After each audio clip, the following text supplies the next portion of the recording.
Welcome to HashiTalks 2023. So in our today's talk, we learn about how in the context of resources often residing in private networks in cloud environments, the integration of HashiCorp Boundary and HashiCorp Vault helps us in achieving the core fundamental of zero trust security. That is, you should trust nothing and authenticate and authorize everything. My name is Japneet Sahni. I'm a cloud and DevOps consultant at Arctic.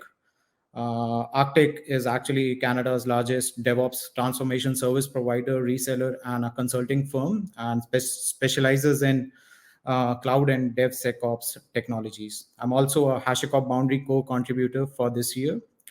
Now, let's start with our talk. So the agenda for our today's talk is going to be, so we are going to discuss about the traditional workflow for privilege access management. We'll see what are the challenges with such a kind of a workflow, and then how boundary vault integration comes to the rescue. We'll see a little bit of architecture of the boundary, how it works internally. We'll try to understand some logical components of boundary, and at the end, what we'll try to do is we'll understand a couple of use cases for accessing Windows servers and Linux servers using Boundary and Vault. And we'll sum up our talk with a nice demo at the end. Okay, so let's start. So now if we see what a traditional workflow for a privileged access management actually looks like. Let's say we have to access a private resource. It can be a database or it can be a virtual machine. And these machines can reside on a private data center on premises, or it can be any network of a cloud service provider. Now, a user, let's take an example of a database administrator, right, who wants to access this database in the private network. Ideally, he is not going to be on that private network. They are either working in their office or they're working in their homes, right? Now, if this user has to connect themselves to this private network, first of all, usually the organizations, they set up a VPN gateway or a bastion host, right? So in the case of VPN, they might get an IP address that puts them on that private network, or in the case of bastion host, they need to get their SSH keys configured. Now, once we are inside this private network, right, we can literally access everything. So in practice, what we probably also do is have some form of firewall setup, right? That's going to restrict the traffic. So in our case, we are going to create a firewall that says, okay, traffic from our bastion host or from our VPN to this database residing in the private network, right? And finally, once the user connects all the way through to the database, right, they also need a username and password to connect to it, right? So if we consider this entire workflow, you will notice that there is a bunch of information the user needed. Firstly, the user needed to have the VPN credentials, right? Secondly, they needed to know the IP of the host name to connect to, right? And then finally, they actually needed the database credentials to get all the way through to the that particular target system. Okay, so now let's see what are the challenges with such a kind of a workflow. So the very first thing which you notice is the onboarding and the offboarding of the users, right?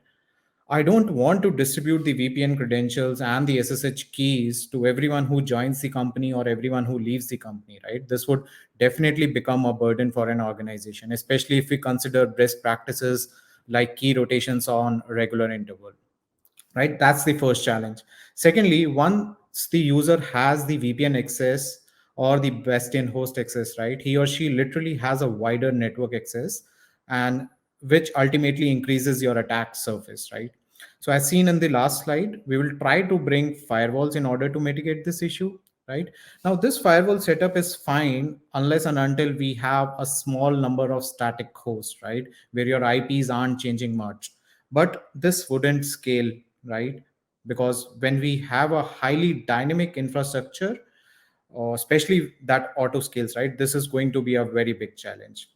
Also nowadays, we are moving to an ephemeral solutions like Kubernetes, right, where if a node dies, your applications might get migrated to a different node altogether, right?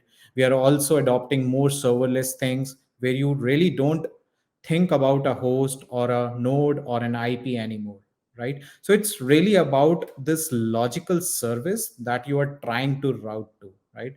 With all of these, we are really moving away from relatively static infrastructure to much more dynamic infrastructure nowadays. Lastly, if I have to expose my database credentials directly to my user, right? What happens if those get exposed or compromised somehow, right? I don't want to have a static, long lived credential that gets leaked, right? Someone might store it on their laptop, or they might put it in onto a Confluence documentation, which might be exposed to public internet, or they might paste into Slack conversations. And sometimes they also get logged into your log file somewhere, right? So ideally, why should I even give those credentials directly to an end user, right? So the question is, how do we move away from such static credentials and instead create a credential on demand that's short lived, and we can revoke it whenever we don't need it anymore, right? So there are a number of challenges in this workflow, and if we have to move towards zero trust security philosophy, right, wherein I really don't have to trust my private network, I definitely need to do something differently. And that's where HashiCorp Boundary and HashiCorp Vault comes to our rescue, right? So now let's see how this Boundary Vault integration solves all the challenges which we discussed with the traditional workload. So, firstly, you will notice that with Boundary, every user is going to log in through identity provider. Now, if your organization already uses some identity provider, it can be Azure AD or Okta or any other IDP, right? So the Boundary administrator can actually configure the same IDP for authentication. So once you are authenticated using this IDP, you actually prove that you are a valid user, right? Now, when we talk about onboarding and offboarding of user, it is just about adding or removing them from the IDP, right? So there's no additional step of distributing those VPN credentials or SSH key, or even rotation of those SSH keys, right? So here you actually solve the very first problem of authentication very easily with Boundary. Now, once the user has actually authenticated, right, there's going to be an authorization based on certain set of roles and permissions. So we are going to have a role, and that role is really going to drive your role based access controls, right? For example, in our case, right, our database administrators, they get to access the databases, and the web developers, they get to access the web tier, right? But we aren't going to specify this role for a single host or a single IP. It's actually going to be at the logical service, right? Because that's what we really care about now, right? So this is really important because the logical service lets us elevate from the details that are dynamic, right? So you can basically differentiate between these logical services in a cloud service provider using tags, right? So a lot of you might have worked with Azure tags, AWS tags, GCP tags, right? So a database can have a database tag, and a web tier can have a web tag, right? So if the database administrators have to connect to the database, these set of databases can be dynamic. The IPs can come and go. They can change. They can be scaled up and down, but the overall control remains the same, right? So now we have solved the authentication and the authorization part, right? So now the user is authenticated and authorized to connect to certain set of hosts and targets based on his role, right? Now once the user sees this particular host and he clicks on the connect button, we are going to see this in our upcoming demo, this connect button, right? So once he clicks on this connect button, Boundary will directly establish a connection to the target system, right? So one of the key advantage of this approach is that you will not be specifically bridging the client onto the private network. So we stay in the line in the sort of zero trust network philosophy, where we are not bridging the users onto the private network, right? So finally, let's talk about those scary static credentials, right? So this is where HashiCorp Vault comes into picture. So Vault is a secrets management tool from HashiCorp, which is capable of generating dynamic and short-lived credentials through its different secret engines. So these secret engines can generate dynamic credentials for any kind of database.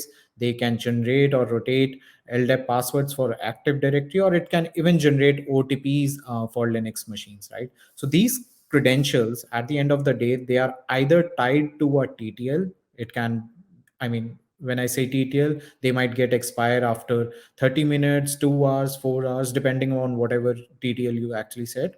Or in some cases, they can only be used once, right? And both of these scenarios we are actually going to look into our demo.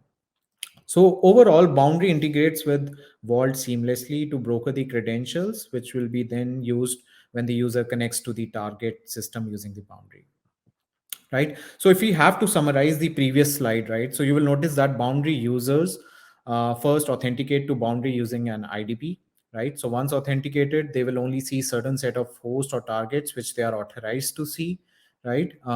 Courtesy your roles and permissions. And finally, they make a proxy connection to the target system using Boundary Worker and gets the dynamic credentials for the target system from HashiCorp Vault, right? Okay. So let's see the boundary architecture, right? And we'll try to understand two concepts: credential brokering and credential injection. So if you see the boundary architecture, it is actually made up of two planes. One is the control plane and the other one is a worker plane. So the controllers provide the API to the system. They are sort of the brains and they manage the state, right? So they manage all of the API calls. So if you make an API call to the system, it's actually the controller that's answering that, right? On the other hand, workers are responsible for actually proxying the traffic. So when a user session comes in, the API calls are being made to the actual controller to authenticate, to authorize, and finally a session is requested, right? But the actual connection to the target is made by the boundary worker, right? Now, the open source version of Boundary, right, it supports credential brokering, and that's something we are going to see in our demo as well, right? So in this approach, the boundary controllers, they check out the credentials from Vault and they return back to the user or the boundary clients, right? So in this workflow, Boundary acts as the broker of the credential, right? So, but somehow this approach lacks the ability to hide credentials from the clients, right? But HCP Boundary, which is the SaaS version of Boundary, right? It supports credential injection. So in this approach, boundary controllers instead return credentials to boundary workers and create a session to a target where the user or the client, they never see or they never has the access to this particular credential. So this workflow is called credential injection because the credential is directly injected into a worker session instead of being passed to the client. So I mean, you can almost treat this like a passwordless authentication, right? So now, in order to understand the use cases and going through the demo, it's very important for us to go through some of the logical components within Boundary. Okay, so if you see the picture on your left, right, so you will see that at the very top there is a global scope. So all the Boundary administrators operate on this level to configure and Boundary for the entire business, right? So the next scope is organization. Organizations are basically the child scope of global scope, and you can create different organizations for every business unit in your business, right? So identity access management is actually handled at this level, or it can be handled at global level as well, right? Next component which you might be seeing in this picture is an auth method. Basically, you configure your identity provider, which is going to be used for the authentication. User groups are the principals in Boundary to which you actually assign the roles, right? And these are the people who are actually going to log in into Boundary, right? Next is roles. Roles govern what actions the principals, which in our case are users or groups, are authorized to perform, right? Next, you will see that there is a project, right? So project is the lowest level of scope, right? And this is basically used to organize your targets and host catalogs, right? So now what is a target, right? Target is a resource representing one logical service. So you would have noticed that I talked about logical services, right? In my previous slides. So that's what a target represents, right? And that allows a user to connect and interact with Boundary within a single session. And then target is made up of host, right? So what is a host? A host is definitely a resource that represents a computing element with a network address reachable from boundary, right? And host set is basically a collection of such identical hosts. Now, host catalog is something which can actually contain your host and the host sets.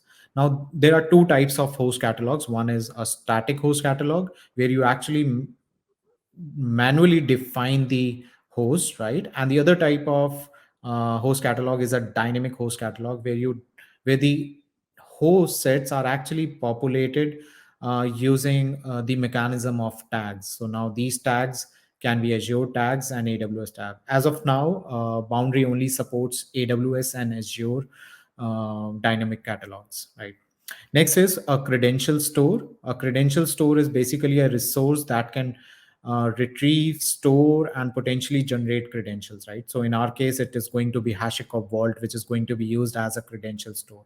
And this credential store will contain many credential libraries, right? Pointing to specific path within a vault for a specific secret engine which you have configured, right? And finally, we'll talk about Boundary desktop application, right? So this is an application which will help the end users of Boundary with a graphical user interface to connect to a running Boundary server to easily browse available targets, connect to those targets, and manage active sessions, right?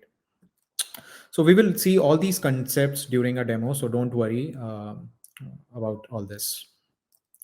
Okay, so now let's talk about a couple of use cases for privilege access management. And these are the two use cases which we have recently implemented for one of our clients. So the first use case is, what if I have some Windows servers which are actually domain joined to an on-prem Active Directory, right? So in as part of this use case, what we eventually figured out was, let's try to use an OpenLDAP secret engine within Vault, right? And let's try to understand the workflow here, right? So this is the Boundary user, right? That's my avatar basically. And so the Boundary user will actually log in into the Boundary desktop application, right? He's going to authenticate himself using the Azure AD, because we have configured IDP as the Azure AD. So once the authentication is done, right, so based on whatever role I've been assigned, right, I'll see certain set of targets, right? And these targets are the only targets which I'm authorized to see and connect to, right? So what I'll do is I'll select a host and click on the connect button, right? So once I click on the connect button, what is going to happen is, first of all, Boundary is Boundary controller, right? It is going to talk to HashiCorp Vault and get the LDAP password from HashiCorp Vault. Now this HashiCorp Vault is actually using an OpenLDAP secret engine, and this secret engine is tied to your Windows Active Directory, which is on-prem, right?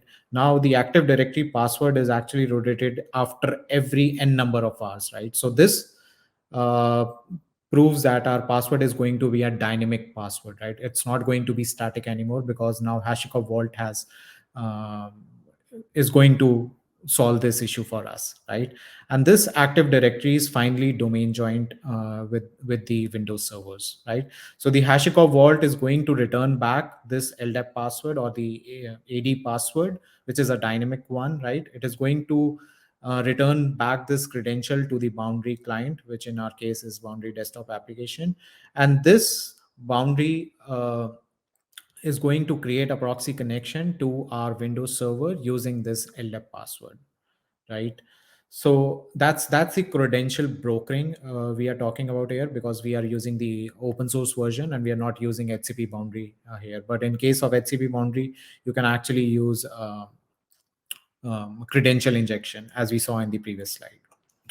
Second use case is, what if you have some Linux servers with local accounts, and how do you actually access those, right? So for this use case, we ended up in using SSH-OTP secret engine of Vault, right? And the best part about the secret engine is that you get a one-time password, and you using that one-time password, you can actually log in into your Linux servers, right?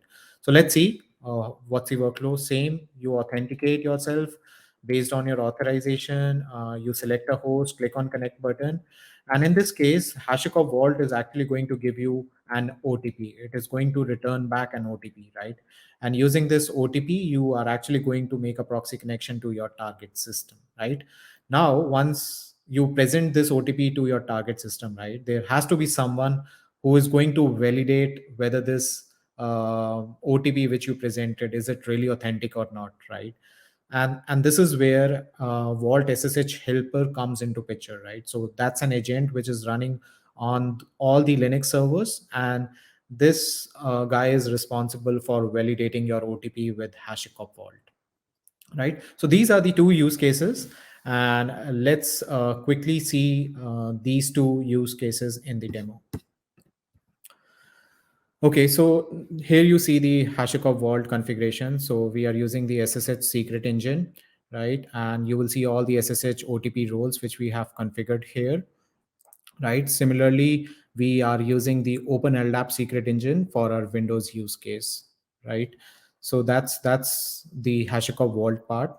Now this is the boundary UI which the administrators are going to log in. You'll see the global scope and the HashiTalk organization which I've created for this demo. You will see that the authentication methods is set to Azure AD. So we are using Azure AD.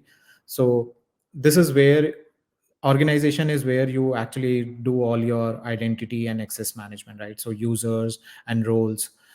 We have created a lot of roles, right? And in the role, you are actually going to map the principals, right? Principal can be any user, right? And then you tell that, okay, what all things this user is supposed to access to, right? And then you have the concept of projects where you organize your targets and host catalogs. So I've created a project, right? And if we go into the host catalogs, you will see that there is a static host catalog, right? Static host catalogs, basically, in such type of catalog, you are going to define the host manually, right? Right, literally populating or giving the IPs, right? So if you see, I have 3 hosts within this host set, and I've given the IPs, right? These are specifically used if you don't have a provider for the dynamic catalogs. Okay, so dynamic catalogs are right now only present for Azure and AWS. So in this case, we are using an Azure dynamic catalog. And if you see the host sets, and if you try to go into any of the host sets, you will see that we are actually filtering all the hosts based on tags, right? So this is where the dynamic infrastructure comes into picture. Next is credential store. Credential store is the concept where you are actually going to do your boundary and vault integration, right? So for us, the credential store is HashiCorp Vault, right? And in HashiCorp Vault, I'm going to create credentials library. So every user, so test vault user 2 is going to get his OTP from this vault path. This is a user specific credential library, right? And then the other type of credential library is a dynamic credential library, which is recently launched by HashiCorp Boundary, and we are going to talk this about in our next slide, right? So this is a very important concept. Okay. Next is a target. Target is basically the resource where you are actually going to initiate your sessions from Boundary desktop app, right? So what I'm going to do is a target is going to be made up of a host source and one credential, right? So you tell that, okay, this target is made up of this host, and when you click on connect, this is the credential I need to get. So this is the Boundary desktop app, which I've authenticated uh, into using Azure AD, because Azure AD was my IDP, right? So once I'm authenticated, I see certain set of targets for this user 1, which he's authorized to see, right? So you will see that in this Linux target, right, I can see 3 Linux hosts, right? Now, if we try to connect to this particular host, right, you will see that there are 2 things which are going to happen. First is I'm going to get a proxy URL, right? And an OTP. So this key field represents the OTP which has been returned for this Linux servers, right? So I'm going to copy this OTP, and I'm going to take a note of this proxy URL, and I'm going to establish a connection to the target system through my local host, right? Because boundary worker is going to make this connection. I'm going to present my OTP, right? And boom, I've been logged in into my Linux server, right? So that's how easily Boundary solves your issues, right? And then in the Boundary desktop app, you have a tab where you can see all the existing sessions and you can play around with these sessions, right?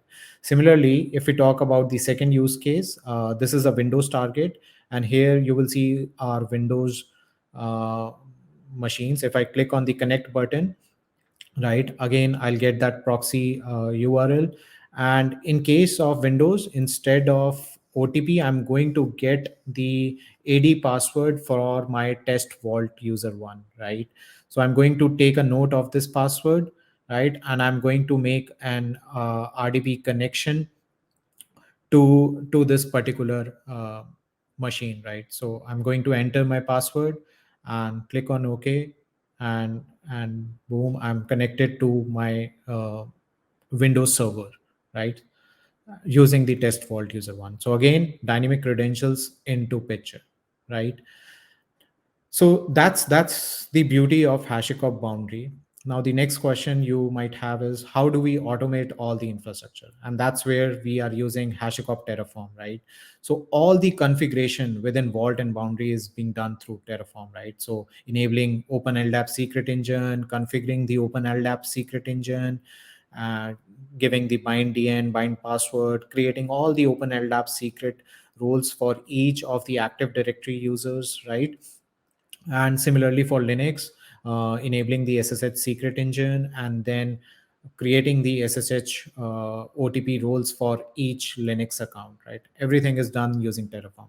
Similarly, Terraform has a boundary provider as well, right? And you literally do everything: OIDC setup, the boundary vault integration, creation of the credential store of vault, right? Everything is done using boundary, right? So here we are using static host for Windows because uh, the our client was using a cloud provider which is currently not supported using dynamic catalog.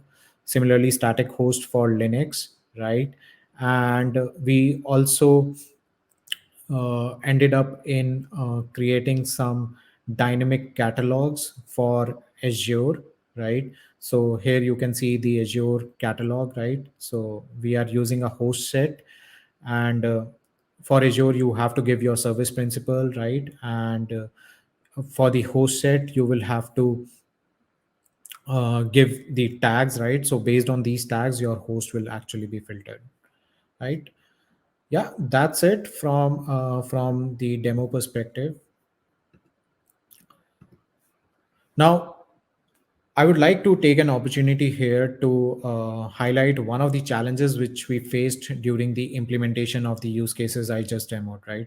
So you would have noticed that during the demo that we created a lot of user specific targets in Boundary, right? So the challenge was that the credential library paths, which you see in the middle column of the before scenario, right? You will notice that these are actually user specific. So one credential library path for Tim, one for Japneet, one for Daniel, right?